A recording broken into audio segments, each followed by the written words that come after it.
Fala pessoal, hoje nós vamos falar sobre finais e eu vou mostrar a teoria dos 3 principais finais de torres, os finais teóricos que você precisa saber, é essencial.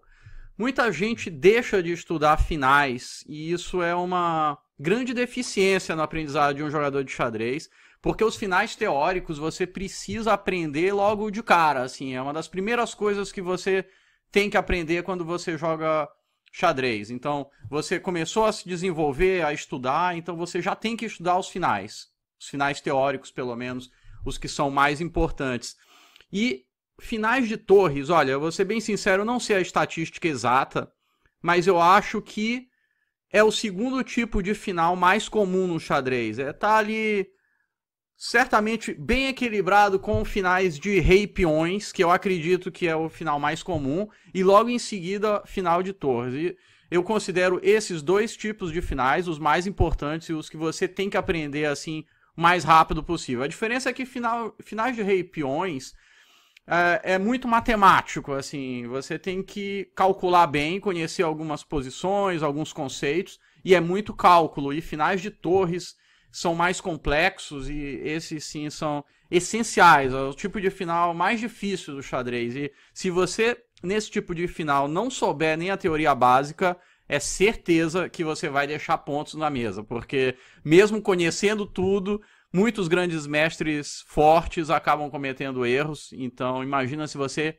sequer conhecer a teoria básica. Então eu vou mostrar assim os 3 finais mais simples. Esses aqui você tem que saber de cor e salteado, sem erro. Então a primeira posição é essa, famosíssima posição de Lucena, e essa posição data do século XVI, é uma das posições mais antigas que se tem notícia aí do estudo do xadrez.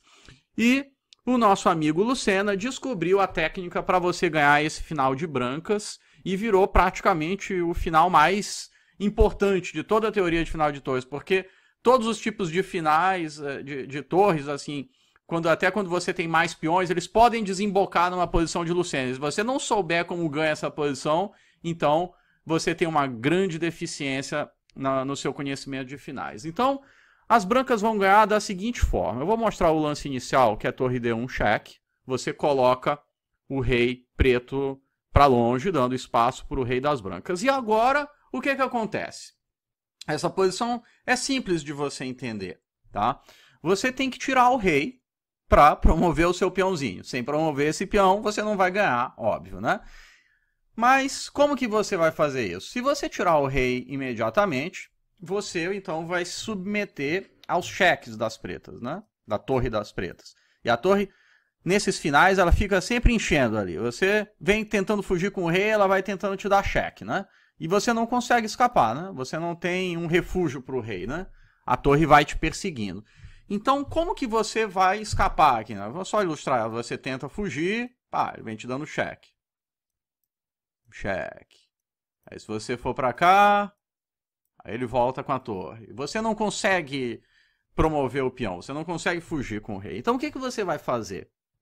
Você precisa preparar uma manobra que se chama ponte. Você vai criar uma ponte com a sua torre para evitar os cheques da torre preta.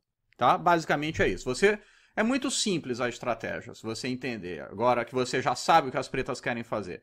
Você vai colocar a sua torre numa posição e que quando o seu adversário começar a te dar os cheques, você vai colocar a torre na frente dos cheques e assim você vai ganhar. Então, graças a essa lógica, é possível entender o que parece, à primeira vista, um lance misterioso, que é o lance torre D4.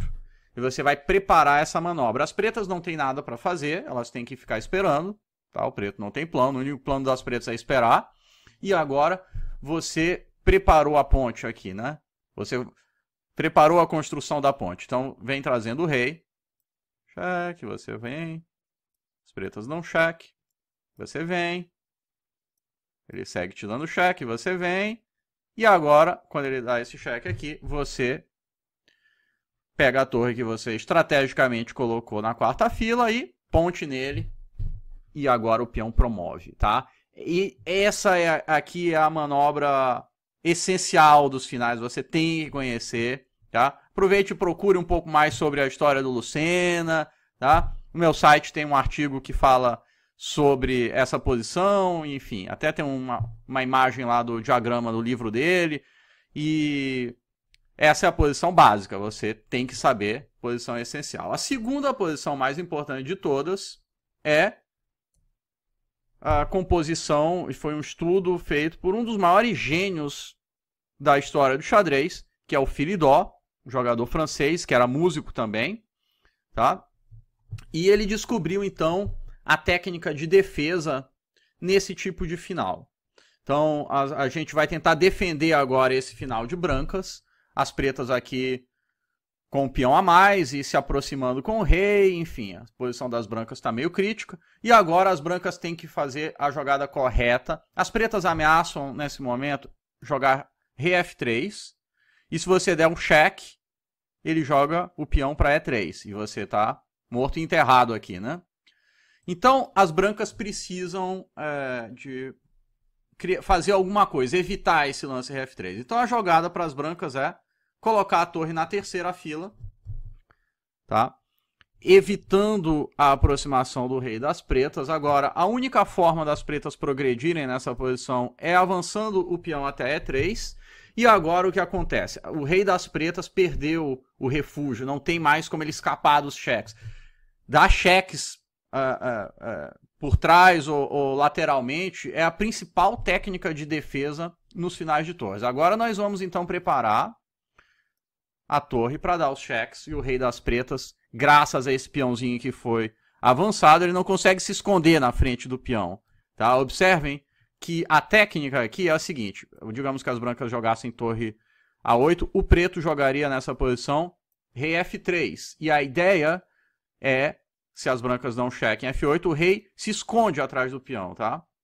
Então, usa o peão como um guarda-chuvas, né? É um termo que o Dvoretsky usa no livro dele, tá? Ele se protege aí dos cheques da torre branca, tá?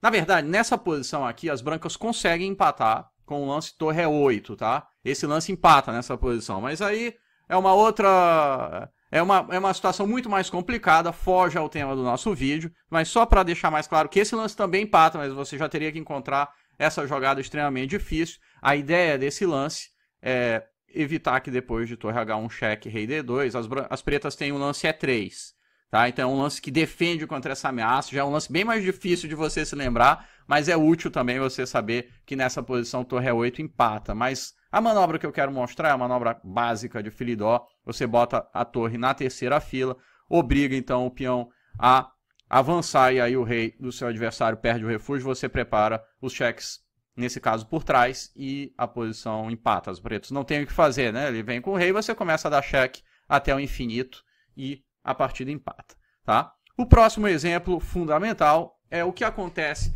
nas posições de defesa passiva, tá?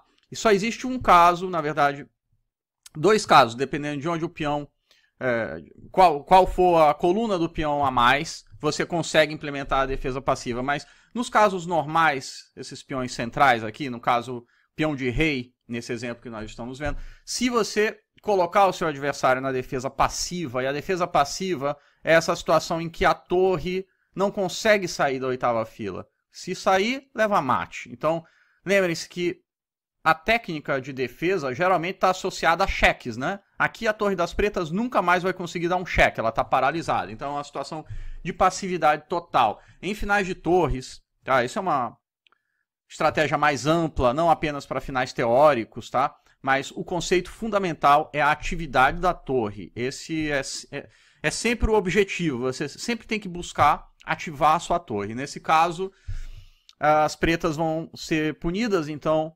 porque estão numa situação de muita passividade e as brancas ganham sem muita preocupação aqui, tá? Uma técnica, você dá torre F7 cheque. Agora, se as pretas jogarem rei E8, as brancas já jogam torre H7, ameaçando torre H8, não tem defesa. As pretas jogam rei G8, o branco joga torre G7 cheque.